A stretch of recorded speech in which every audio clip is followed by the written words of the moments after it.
오늘 함께 나눌 말씀 요한일서 2장 7절에서 11절 말씀입니다. 요한일서 2장 7절에서 11절입니다.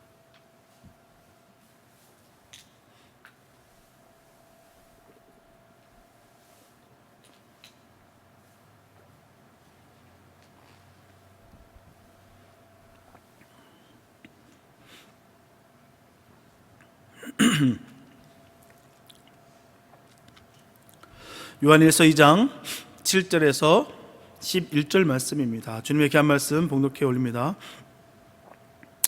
사랑하는 자들아, 내가 새 계명을 너에게 쓰는 것이 아니라 너희가 처음부터 가진 옛 계명이니 이 옛 계명은 너희의 들은 말씀이거니와 다시 내가 너희에게 새 계명을 쓰노니 저희에게와 너희에게도 참된 것이라. 이는 어두움이 지나가고 참 빛이 벌써 비춤이니라. 빛 가운데 있다 하며 그 형제를 미워하는 자는 지금까지 어두운 가운데 있는 자요, 그의 형제를 사랑하는 자는 빛 가운데 거하여 자기 속에 거리낌이 없으나 그의 형제를 미워하는 자는 어두운 가운데 있고 또 어두운 가운데 행하며 갈 곳을 알지 못하나니 이는 어두움이 그의 눈을 멀게 하였음이니라. 아멘. 종교마다 그 종교 그 특유의 수로가 있습니다. 기독교에는 기독교 특유의 수로가 있고요, 또 불교에는 불교 특유의 수로가 있습니다. 또 유교에는 유교 특유의 수로가 있죠. 인인이, 도인이, 천륜인이, 일륜인이 하는 것은요 바로 유교 특유의 종교 수로입니다. 또 선인이, 또 열반인이, 또 영겁인이, 지옥인이 하는 것은요 바로 불교 특유의 종교 수로입니다. 뿐만 아니라 기독교에도 기독교 특유의 종교적 수로가 있어요. 그 중에 하나가 바로 계명입니다. 계명이라는 것은 기독교인이라고 한다면 반드시 지켜야 될 윤리와 도리를 가리켜서 계명이라는 거예요. 그냥 듣기 좋고 또 보암직스럽고 또한 그럴싸해서 있는 것이 아니라 반드시 행해야 되는 것이 바로 계명입니다. 해도 그만 안 해도 그만이 아니에요. 반드시 해야 되는 게 계명이에요. 하지만 계명에는 첫 옛 계명이 있고요, 새 계명이 있습니다. 옛 계명은 하나님 모세를 통해서 시내산에서 주신 계명입니다. 그리고 새 계명은 예수님께서 세상에 오셔서 가르쳐 주신 계명이 바로 새 계명이에요. 그렇다면 새 계명과 옛 계명은 무엇이 다르며 무엇이 같은 걸까요? 예수님께서 세상에 계실 때 하루는 서기관 중 한 사람이 예수님에게 계명 중에 첫째가 하는 계명이 무엇입니까? 라고 물은 적이 있어요. 그때 예수님께서 말씀하시기를 내 마음을 다하고 목숨을 다하고 뜻을 다하고 힘을 다하여 주 너의 하나님을 사랑하라는 것이요 둘째도 그와 같으니 내 이웃을 내 몸과 같이 사랑하는 것이니라 라고 말씀하셨어요. 하나님을 사랑하고 이웃을 사랑하는 것이 계명이라고 예수님은 말씀하셨습니다. 예수님이 말씀하신 이 계명은 하나님이 시내산에서 모세를 통해서 주신 옛 계명이에요. 예수님께서 유월절 전에 자기가 세상을 떠나 아버지께로 돌아갈 때가 가까운 줄 아시고 제자들의 발을 일일이 다 씻겨 주셨습니다. 그 자리에서 예수님은 새 계명을 발표하셨어요. 요한복음 13장 34절에 보게 되면 서로 사랑하라, 내가 너희를 사랑한 것 같이 너희도 서로 사랑하라고 말씀하셨어요. 이처럼 새 계명은 서로 사랑하라는 거예요. 그리고 옛 계명도 서로 사랑하는 것입니다. 다를 바가 없어요. 그러고 보면 새 계명이 옛 계명이요, 옛 계명이 새 계명입니다. 그래서 요한도 새 계명은 곧 옛 계명이라는 말씀을 본문 7절에서 말하고 있습니다. 내가 새 계명을 너희에게 쓰는 것이 아니라 너희가 처음부터 가진 옛 계명이니라고 분명히 전하고 있어요. 그러면 왜 옛 계명이니 새 계명이니 하는 말을 하게 됐을까요? 굳이 말입니다. 예수님께서 새 계명이라는 말을 사용하셨기 때문에 자연히 옛 계명이라는 말이 생기게 된 거예요. 예수님께서 그 말씀을 하시지 않으셨다면 구분이 없습니다. 그러나 예수님께서 분명히 딱 말씀하셨기 때문에 새 계명을 말씀하셨기 때문에 옛 계명이 있는 것이죠. 그렇다면 예수님 왜 새 계명이라는 말씀하셨을까요? 분명한 이유가 있었습니다. 사람들이 옛 계명, 즉 처음 계명, 바로 하나님과 이웃을 내 몸과 같이 사랑하라는 말을 잘못 알고 있었기 때문에, 또 사람들이 그 옛 계명, 즉 처음 계명을 바로 지키지 않았기 때문에 예수님께서 새 계명을 말씀하시는 거예요. 잘 지키고 잘 따랐다고 한다면 그 말씀을 굳이 할 필요가 없으셨겠죠. 그러나 지키지 않고 행하지 않았기 때문에 꼭 집어서 말씀하시는 거예요. 마태복음 5장에 보게 되면 옛사람이 말한 바 살인하지 말라, 누구든지 살인하는 자는 심판을 받게 되리라는 말을 너희가 들었으나 나는 너에게 이르노니 형제에게 노하는 자마다 심판을 받게 되고, 형제를 대하여 나가라는 자는 공회에 잡히게 되고, 형제를 향하여 미련한 놈이라 하는 자는 지옥불에 들어가게 되리라. 또 간음치 말라 하였다는 것을 너희가 들었으나 나는 너에게 이르노니 여자를 보고 음욕을 품은 자마다 마음에 이미 간음하였느니라.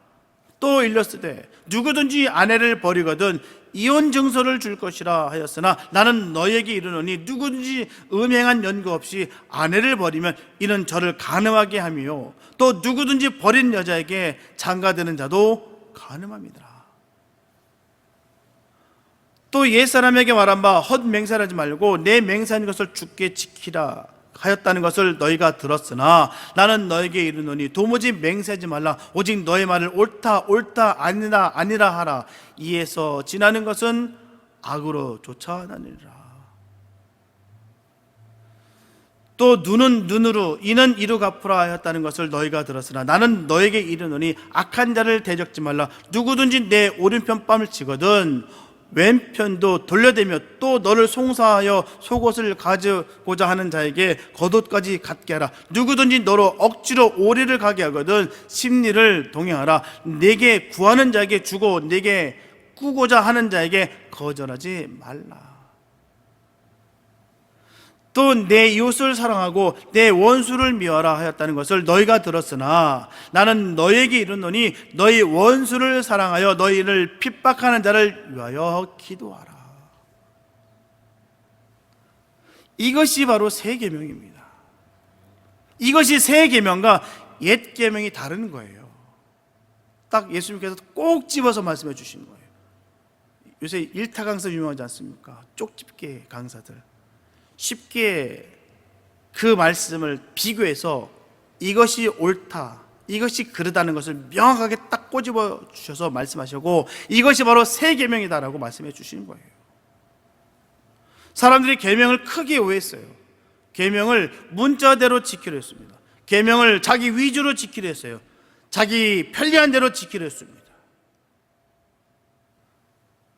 그러다가 계명의 정신과는 정반대 방향으로 흘러가고 말았다는 것입니다. 그래서 예수님은 이 잘못된 계명을 바로잡기 위해서 새 계명을 말씀하셨어요. 옛 계명에는 내 이웃을 내 몸같이 사랑하라 하였고요, 새 계명에는 내가 너희를 사랑한 것 같이 너희도 서로 사랑하라 하셨어요. 옛 계명에 내 이웃을 내 몸과 같이 사랑하는 말을 사람들이 바로 깨닫지 못했다는 것이죠. 그래서 예수님은 내가 너희를 사랑하는 것 같이 너희도 서로 사랑하라고 하시고 십자가에 못 박혀 돌아가셨어요. 이것이 새 계명입니다. 친구를 위해서 자기 목숨을 버리는 것이 새 계명입니다. 누가 이 새 계명을 지킬 수 있을까요? 누가 이 계명을 다 지킬 수 있을까요? 예수님 외에는 새 계명을 지킬 사람이 없습니다. 예수님의 12제자 중에 그 누구보다도 이 계명을 지켜보려고 힘쓴 사람이 요한사도가 아닌가 싶어요. 요한사도는 그 별명에서 우리가 알다시피 울의 아들입니다. 울의 아들. 참 시체말로요, 승질머리가 지랄 같은 거예요. 얼마나 끔찍하면 울의 아들이라 예수님께서 말씀하셨겠습니까? 아, 그 성질머리 좀 고쳐. 성질이 과격하고 적극적이고 자기 본의의 사람이었다는 거예요. 그게 요한입니다. 성경을 보게 되면 우리가 사랑이 뚝뚝뚝 떨어 흘러 넘치는데 그가 알고 보면 어떤 사람이었느냐? 울의 아들입니다. 아주 그 12명의 그 제자들 중에서도 가장 성질머리가 개팍하고 오락부락했던 그게 요한입니다. 예수님께서 제자들의 발을 씻기실 때도 당당히 발을 내밀고 예수님으로부터 발을 씻김을 받았던 사람이었다는 거예요. 예수님께서 십자가를 지실 때까지 정말 그 임박한 때가 됐는데도 불구하고 자기와 자기 형 야고보는 그 예수님의 나라에서 오른편 왼편을 차지하겠다라고 한 사람이 바로 요한입니다. 그러던 요한 사도가 지금은 100살 고령의 노사도가 됐어요. 요한 사도는 예수님께서 세상 떠나시기 전에 말씀하셨던 것과 똑같은 심정으로 내가 너에게 새 계명을 쓰노라 라고 말하고 있습니다. 이는 어두움이 지나가고 참빛이 벌써 빛이 비느라 빛 가운데 있다고 하면서 그 형제를 미워하는 자는 지금까지 어둠에 있는 자요 그 형제를 사랑하는 자는 빛 가운데 거하여 자기 속에 거리낌이 없는 자라. 이렇게 요한 사도는 새 계명과 옛 계명을 빛과 어둠에 비유했습니다. 빛과 어둠. 분명 빛과 어둠은 완전 다른 거예요. 완전 다릅니다. 비슷한 거 아니에요. 완전 달라요. 틀립니다. 빛 속에서는 모든 것을 바로 볼 수 있고 모든 것을 바로 행할 수가 있어요. 그러나 어둠 속에서는 모든 것을 바로 볼 수도 없고요 모든 것을 바로 행할 수도 없습니다. 빛 속에서는 모든 것을 바로 깨달을 수 있고 바른 길로 나아갈 수 있고 어둠 속에서는 모든 것을 바로 깨달을 수 없고 바른 길로 전혀 나아갈 수가 없습니다. 우리가 먼저 생각해 봐야 될 문제는요 내가 빛 속에 사느냐 어둠 속에 사느냐는 거예요.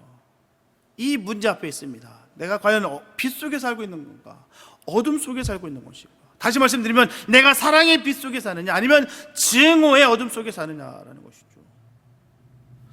증오 속에 사는 사람은 아무리 자기가 바로 안다 할지라도 그 사람은 무지에 쌓였다는 거예요. 아무리 자기가 바로 행한다 해도 그것은 과오와 허물투성이라는 것입니다. 어둠 속에서 무엇을 하며 어둠 속에서 무엇을 한다고 할 수가 있겠습니까? 보이지도 않는데요. 캄캄한데요. 정말 공황장애를 앓고 계신 분들은 아실 거예요. 정말 어떤 기분이냐면 그 시커먼 터널 속에요 그 갇혀있는 기분이에요. 깜깜합니다. 그 깜깜한 암흑 속에서 부들부들 떨고 있어요. 그러니 숨도 제대로 못 쉬겠고 식은땀만 뚝뚝뚝 흘려버리는 거예요. 그게 바로 어둠에 쌓이면 그렇습니다. 보이지가 않아요. 그 어둠 가운데 무엇을 볼 수 있으며 무엇을 행할 수 있냐라는 것이죠. 둘째로 생각해 봐야 될 문제는요 내가 어디로 향하여 나가고 있느냐는 것입니다. 눈앞에 빛이 보이느냐 보이지 아니하느냐라는 것이죠. 빛을 보고 빛을 향하여 나가는 사람은 마침내 빛 속으로 들어갈 것입니다. 그러나 어둠 속에 있으면서 빛이 보이지 않는 사람은 영영 그 어둠 가운데 머물러 있을 거예요. 부들부들 떨면서 식은땀을 흘리면서 그렇게 있는 거예요. 공포에 질려서 말입니다. 보이지가 않으니까요. 형제를 사랑하는 것은 빛 가운데 사는 것이요 형제를 미워하는 자는 어둠 가운데 사는 것입니다. 형제를 사랑하는 것이 빛으로 보이는 사람은 어둠에서 빛을 향해 나가듯 미움을 버리고 형제를 사랑하게 될 거예요. 그러한 사람은 마침내 사랑 가운데 살 것입니다. 형제를 미워하면서 형제 사랑하는 것이 빛으로 보이지 않는 사람은 영원히 그 미움의 어둠에 그냥 파묻혀 살 거예요. 어둠에 갇혀있는 사람은 사랑에 관심을 갖지 못해요. 예를 들면요 바다 밑에 가면 눈먼 고기가 있다고 합니다. 그런 고기는 본래부터 눈이 먼 것이 아니에요. 본래는 볼 수 있는 눈을 가지고 태어났는데 바다 속까지 빛이 비추지 못함으로 말미암아 눈이 있어도 볼 수가 없으니까 눈이 태워버린 거예요. 아무 쓸모없는 기관으로 무너져 버린 것이다 라는 것이죠. 사람이 물건을 보기 위해서는 두 가지 조건을 구비해야 됩니다. 보는 눈이 있어야 되고요 빛이 있어야 됩니다. 아무리 좋은 눈을 가졌어도요 빛이 없으면 볼 수가 없어요. 또 아무리 밝은 빛을 비추어도요 보는 눈이 없으면 아무것도 볼 수가 없습니다. 그래서 사랑하기 위해서는 사랑을 알아야 되고요, 사랑할 수 있는 마음을 가져야 됩니다. 미움 속에서는 절대로 사랑을 할 수가 없어요. 또 미워하는 마음을 버리지 않으면 절대로 사랑할 수가 없어요. 예외라 생각지 마시기 바랍니다. 누구든 그래요. 첫째, 우리는 사랑을 배워 사랑을 알아야 되고요, 둘째로 우리는 미움을 버리고 사랑을 실천해야 됩니다. 다시 말하면 옛 계명을 버리고 새 계명을 실천해야 되는 것이죠. 자기를 사랑하면서 이웃을 사랑하는 것, 물질을 더 사랑하면서 이웃을 사랑하는 것, 형제를 위하면서 이웃을 사랑하는 것, 미운 마음을 품고 사랑하는 척하는 것으로는 옳은 사랑을 절대로 할 수가 없어요. 예수님께서 말씀하신 대로 사랑의 의미를 다시 찾아야 되고요, 사랑의 표준을 다시 세워야 되고요, 사랑의 대상을 다시 발견해야 되는 것입니다. 사랑은 살과 살이 닿을 때 사랑을 느낄 수가 있죠. 하지만 살과 뼈가 닿을 때 사랑을 느낄 수가 없어요. 만약 뼈가 살에 닿으면 살에 고통이 있고요, 뼈가 살을 뚫고 들어가면 살에 진통이 느끼게 된다는 것이죠. 사랑은 절대로 일방적이 돼서는 절대로 안 됩니다. 사랑을 주면 사랑을 받아야 됩니다. 사랑을 받으면 사랑을 해야 되는 것이죠. 분명한 것은 죽은 사람과는 사랑할 수가 없어요.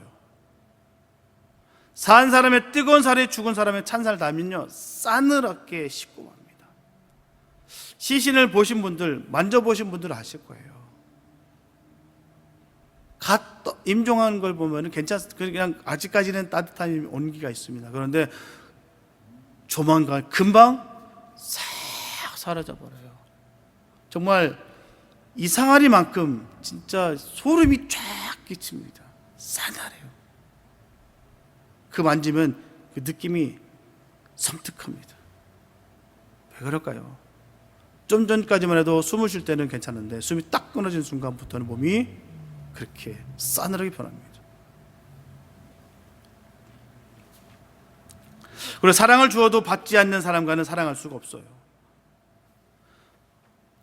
또한 사랑을 받고도 사랑하지 아니하는 사람과는 또 사랑을 할 수가 없고요, 뿐만 아니라 사랑을 받고도 사랑하지 아니하는 사람과는 계속 사랑을 유지할 수가 없습니다. 사랑은 사랑을 아는 사람과 사랑할 수 있고요, 사랑은 사랑하는 사람과 사랑할 수 있는 거예요. 분명 예수님이 사랑하지 않는 사람이 없습니다. 그러나 예수님의 사랑을 받지 못한 사람이 있었어요. 그리고 예수님의 사랑을 받은 사람은 많습니다. 그러나 예수님의 사랑을 실천한 사람은 적어요. 가룟 유다, 대제사장 안나스와 가야바, 문둥병으로 고침을 받은 10사람 중에 그 9사람, 이 사람들은 예수님의 사랑을 받고도 사랑하지 않은 사람들이었어요. 이 사람들은 모두 옛 계명을 지킨 사람들이었습니다. 예수님의 11 제자들, 막달라 마리아, 갈릴리에서 온 여인들, 사도 바울 등등 예수님의 사랑을 받고 사랑한 사람들이 있었습니다. 예수님의 사랑을 실천한 사람들이었어요. 이 사람들은 예수님께서 우리를 사랑한 것 같이 서로 사랑한 사람들이었다는 거예요. 이 사람들은 새 계명을 지킨 사람들이었습니다. 형제에게 노하는 자, 형제에 대한 나가라는 자, 형제에 향하여 미련한 놈이라 하는 자, 눈은 눈으로 이는 이로 갚으라는 자, 원수를 미워하는 자들은 옛 계명을 지키는 사람들입니다. 예물을 제단에 드리다가 형제에게 원망 들을 만한 일이 생각날 때 예물을 제단에 두고 먼저 가서 형제와 화목하라고 하셨어요. 오른편 뺨을 치는 자에게 왼뺨도 돌려대는 사람, 속옷을 가지고자 하는 자에게 겉옷을 가지게 하는 사람, 오리를 가게 하는 자와 심리를 동행하는 자와 원수를 사랑하며 핍박하는 자에 대해서 기도하는 사람들은 바로 새 계명을 실천한 사람들이에요. 새 계명대로 사는 사람은 빛 가운데 거하게 되는 것입니다. 모든 것을 알고 모든 것을 행하며 바른 길로 나아간다는 것이죠.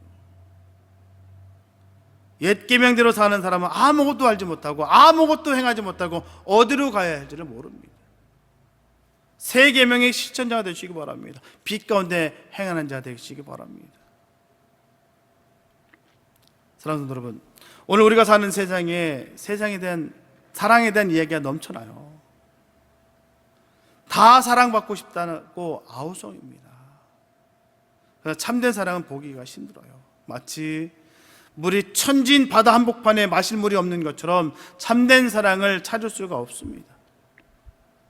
주님께서 우리 그리스도인들에게 새 계명을 주셨어요. 우리가 이 세상에 이런 참 사랑을 보이라는 것이죠. 우리가 이 사랑의 새 계명을 지키며 살아야 될 줄 믿습니다. 요한사도는 요한일서 4장 7절과 9절부터 11절에 분명히 쓰기를, 사랑하는 자들아 우리가 서로 사랑하자. 하나님의 사랑이 우리에게 이렇게 나타난 바 되었으니 하나님이 자기의 독생자를 세상에 보내심은 저로 말미암아 우리를 살리려 하심이라. 사랑하는 자들아 하나님이 이같이 우리를 사랑하였은즉 우리도 서로 사랑하는 것이 마땅하도다 라고 했고요. 같은 서신 4장 20절 또 21절에서도 누구든지 하나님을 사랑하노라 하고 그 형제를 미워하면 이는 거짓말하는 자니 보는 바 그 형제를 사랑치 아니하는 자가 보지 못하는 바 하나님을 사랑할 수가 없느니라. 우리가 이 계명을 주께 받았나니 하나님을 사랑하는 자는 또한 그 형제를 사랑할지니라. 베드로 사도도 베드로전서 4장 7절과 8절에서 분명히 쓰기를, 만물의 마지막이 가까웠으니 그러므로 너희는 정신을 차리고 근신하여 기도하라. 무엇보다도 열심으로 서로 사랑할지니 사랑은 허다한 죄를 덮느니라. 사도 바울은 에베소서 4장 31절과 32절에서 분명히 쓰기를, 너희는 모든 악독과 노함과 분냄과 떠드는 것과 회방하는 것을 모든 악의와 함께 버리고 서로 인자하게 하며 불쌍히 여기며 서로 용서하기를 하나님이 그리스도 안에서 너희를 용서하심과 같이 하라 했고요. 골로새서 3장 12절부터 15절 말씀 보게 되면, 그러므로 너희는 하나님의 택하신 거룩하고 사랑하신 자처럼 긍휼과 자비와 겸손과 온유와 오래 참음을 옷 입고, 누가 네게 혐의가 있거든 서로 용납하여 피차 용서하되 주께서 너희를 용서하신 것 같이 너희도 그리하고 이 모든 것 위에 사랑을 더하라. 이는 온전하게 매는 띠니라. 그리스도의 평강이 너희 마음을 주장하게 하라. 평강을 위하여 너희가 한 몸으로 부르심을 받았나니 또한 너희는 감사하는 자가 되라. 예수님께서도 마태복음 6장 14절과 15절에서 분명히 말씀하십니다. 너희가 사람의 과실을 용서하면 너희 천부께서도 너희 과실을 용서하시려니와 너희가 사람의 과실을 용서하지 아니하면 너희 아버지께서도 너희 과실을 용서하지 아니하시리라 하셨고요. 형제가 내게 죄를 범하면 몇 번이나 용서하여 주리까? 7번까지 하오리까? 하고 여쭙던 그 베드로에게 주님 말씀하시기를 7번 아니라 7번을 70번까지라도 할지니라. 이렇듯 사랑하고 용서하는 것은 우리가 하나님부터 받은 사랑과 용서와 그 은혜에 대해서 우리가 보여야 할 마땅한 응답임에도 불구하고 그것을 거부하며 사소한 일로 미움을 마음에 가득 채우고 복수의 칼을 갈고 있어서는 절대 안 된다는 거예요. 요한사도는 요한일서 3장 10절에서 이러므로 하나님의 자녀들과 마귀의 자녀들이 나타나니 무릇 의를 행치 아니하는 자나 또는 그 형제를 사랑치 아니하는 자는 하나님께 속하지 아니하니라. 즉 형제를 사랑하지 않는 자는 결국 마귀의 자녀들이라고 했어요. 사랑하는 게 가장 어렵습니다. 가장 마지막 관문이 그거인 것 같아요. 수많은 종교적인 열정들, 수많은 사역들이 있겠으나 그 중에서도 가장 어렵고 힘든 이 부분이 사랑이라 봅니다. 그 와중에 나를 공격하고 핍박하고 나에게 상처 주고 아픔을 주는 사람을 용서한다는 건 쉽지가 않아요. 그건 정말 하나님이 주시는 힘이 아니면 도저히 될 수 없습니다. 또한 내가 이 사실을 명백히 알기 때문에 하는 거예요. 하나님이 사랑하기 때문에 하는 것이고 용서하기 때문에 하는 거고요. 그렇지 않으면 안 됩니다.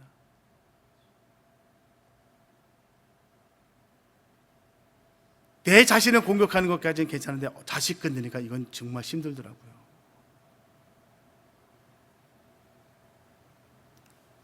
아들만 전능한 자 아십니까? 당신도 전능해요. 저는 이 말이 얼마나 아팠는지 모르겠어요. 할 말이 있고 하지 말아야 될 말이 있는데, 그죠? 근데 그 버젓이 또 주일날 오시더라고요. 제가 어떻게 했겠을까요? 안아드렸어요. 제가 잘나서도 아닙니다. 제가 능력이 많아서도 아니에요. 하나님의 하라고 했기 때문에 하는 거예요. 제가 그 얘기 듣고 몇 날 며칠 울었어요, 사실은. 너무 아파가지고. 아니, 나만 욕하지, 나만 뭐라고 하지, 왜 내 새끼까지. 그냥 노말하다고 하면은 아무렇지도 않았을 거예요. 근데 내가 너무너무 잘 알고 약한 아이인데, 아픈 아이인데, 그걸 콕 집어서 아주 못되게, 그 순간은 확 아프게 하려고요. 근데 그분 성공하셨어요. 진짜 아프더라고요. 칼을 쑥 넣는 것 같아요. 그것도 어떤 거냐면 진짜 예리한 칼이나 둔탁하고 아프게 서서히 들어가면 더 아플 거 아니겠습니까? 정말 잔인할 정도로 쑥 칼을 집어넣는 것, 그 느낌. 와, 너무 아프더라고요. 근데 주일날 뵀어요. 그게 우리가 할 일입니다. 근데요, 왜요? 우리가 하나님 자녀이기 때문에, 하나님께 내가 사랑을 받았기 때문에 할 수 있는 거예요. 그래서 해야 되는 거예요. 그렇지 않으면 안 해도 됩니다. 세상 사람이라고 하면 전 이거 강요하지 않아요. 세상 법칙대로 하시면 됩니다. 세상 이치대로 하시면 됩니다라고 전할 거예요. 그러나 우리는 하나님의 자녀이기 때문에 우리는 그럴 수가 없습니다 라고 전하는 거예요. 근데 전하는 사람은 말로만 하면 되겠습니까? 지켜야 되겠죠. 우리는 그렇게 살아가야 되는 것이죠. 하나님의 사람이기 때문에, 예수님의 사람이기 때문에 그렇게 하는 거예요. 세상의 사람 보면 바보같이 두 대 때리고 철저하게 보복하고 부서뜨려야지. 그게 맞죠. 돌려줘야죠. 그러나 주님은 그렇게 말씀하시지 않으셨어요. 그렇기 때문에 우리가 그렇게 하는 거예요. 그렇기 때문에 우리가 사랑하는 거예요. 다른 거 다 보지 마시고 그거 보십시오. 예수님이 그렇게 일러주셨기 때문에. 그래서 하는 거예요. 다른 거 아닙니다. 우리가 살아가면서 얼마나 억울한 일이 많이 바뀌었는데요. 진짜 기가 막힌 일들이 얼마나 많은지 말도 못할 거예요. 정말 더 영적으로 예민하고 더 주님 앞에 나가는 사람들일수록, 더 주님을 사모하는 사람일수록 더 이러한 핍박과 고난은 더 심할 줄로 믿습니다. 왜요? 사단은 그렇게 공격하니까요. 우리는 그거 보는 게 아니라 하나님 바라봐야죠. 분명히 주님께서 이 세 계명을 우리에게 주셨기 때문에, 이 불편한 진실이 아닙니까? 이 진실을 우리에게 주셨기 때문에 우리는 따를 수밖에 없어요. 피할 수도 없고요, 도망칠 수도 없습니다. 그래서 우리가 기도하는 이유가 뭐예요? 우리가 성령 받아야 될 이유가 뭐예요? 우리가 권능을 받을 이유가 뭐겠습니까? 성령 받는 이유는 바로 주님의 증인이 되기 위해서. 어디까지요? 땅끝까지 말입니다. 땅끝에 이르기까지 바로 주님의 증인이 되기 위해서. 나라는 인간은 절대 용서할 수 없으나 내가 하나님의 자녀이기 때문에 요한은 그걸 우리에게 전하고 있는 거예요. 내 알지, 나 우레 아들이야, 우레 아들. 예수님께서 별명까지 붙여주신 정말 승질머리 더러운 인간이 나였는데 세 계명을 전하는 거야. 주님께서 주신 거 그걸 전하는 거야. 그 노사도가 우리에게 주는 거예요. 주님께서 주신 말씀을 우리에게 전하는 겁니다. 자기 자신을 빗대서 말이에요. 우리가 사람을, 주님의 영원한 생명을 받지 않았다고 한다면 그럴 수 있습니다. 거듭나지 않았다고 하면 그럴 수 있어요. 내가 아직 세상에서 방황한다면 그럴 수 있으나 생명을 받은 사람으로서는 절대로 세상 길을 가할 수가 없습니다. 요한서도가 오늘 본문에서 분명 전하기를 빛 가운데 있다며 그 형제를 미워하는 자는 지금까지 어두운 가운데 있는 자요, 그의 형제를 사랑하는 자는 빛 가운데 거하여 자기 속에 거리낌이 없으나 그의 형제를 미워하는 자는 어두운 가운데 있고 또 어두운 데 가운데 행하며 갈 곳을 알지 못하나니 이는 어두움이 그의 눈을 멀게 하였습니다. 우리가 멀지 않기 위해서, 빛을 잃어버리지 않기 위해서 우리가 그래서 사랑하고 용서하고 주님의 뜻을 따라가는 거예요. 속은 시원하겠죠. 그분 저한테 퍼볼 때 속은 시원했을 거예요.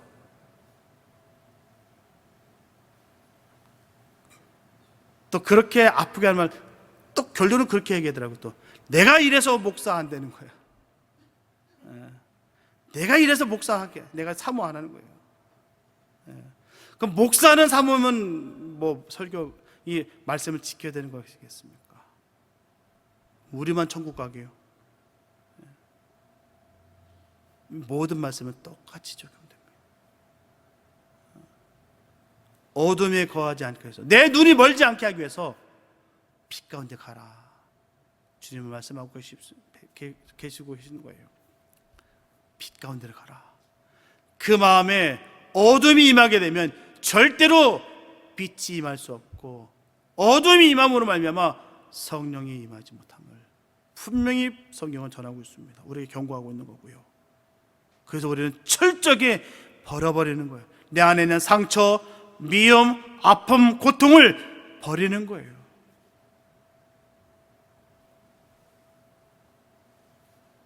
끝까지 주님의 사랑을 채우시기 바랍니다. 주님이 일러주셨던 그 말씀대로 행하시기 바랍니다. 나는 예외다 생각지 마시고, 똑같이 말씀은 어느 누구도 동일하게 역사하시고 동일하게 적용이 됩니다. 예외는 단 한 사람도 없습니다. 예외다 생각하기 때문에 다 무너지는 거고요. 예외다 생각하기 때문에 다 이단에 빠지는 거고요. 절대로 예외가 없습니다. 주님의 말씀은 1.1획일자라도 바뀌지 않습니다. 그 말씀을 지키는 자들에게 똑같이 주님은 역사하십니다. 그러므로 눈먼 채로 어둠에 있지 마시고 서로 사랑하며 빛 가운데 사는 하나님의 자녀된 삶을 살아가는 우리 모두가 되시기를 예수님의 이름으로 축원합니다. 기도합니다. 사랑해 주님 감사합니다. 아버지, 우리가 주님의 길을 걷기 위해서는 어떤 것도 타협할 수가 없습니다. 하나님, 나약하게 세상 것에 우리가 물들지 않게 도와주시옵소서. 하나님 말씀을 더욱더 받아 누리게 하여 주시고, 힘들고 쓴 말씀일지라도 꿀떡 삼켜서 하나님의 말씀을 행하고 지키는 복 있는 삶 되게 하여 주시옵소서. 주님이 기뻐하는 일이 무엇인지를 깨닫고 그 일을 행할 수 있는 능력이 많은 주의 종들이 되게 하여 주시옵소서. 그로 인해서 주의 증인이 되기 원합니다. 능력받아 주의 증인 되게 해서 힘써 행하는 복 있는 우리가 되게 하여 주시옵소서. 주님께서 살아계시니 주님께서 신원하시고 역사하실 줄로 믿습니다. 하나님의 방법대로, 하나님의 뜻대로, 주님의 의지대로 우리가 행하며 살아가게 하여 주시옵소서. 주의 은혜가 임할 줄로 믿습니다. 우리가 그렇게 함으로 말미암아 주님의 은혜를 받아 누릴 수 있는 것을 깨달아 지혜롭게 우리가 믿음 지킬 수 있는 우리 되게 하여 주시옵소서. 주의 은혜와 영광이 넘칠 줄 믿사옵고 우리를 원하신 예수님의 이름이 됐습니다.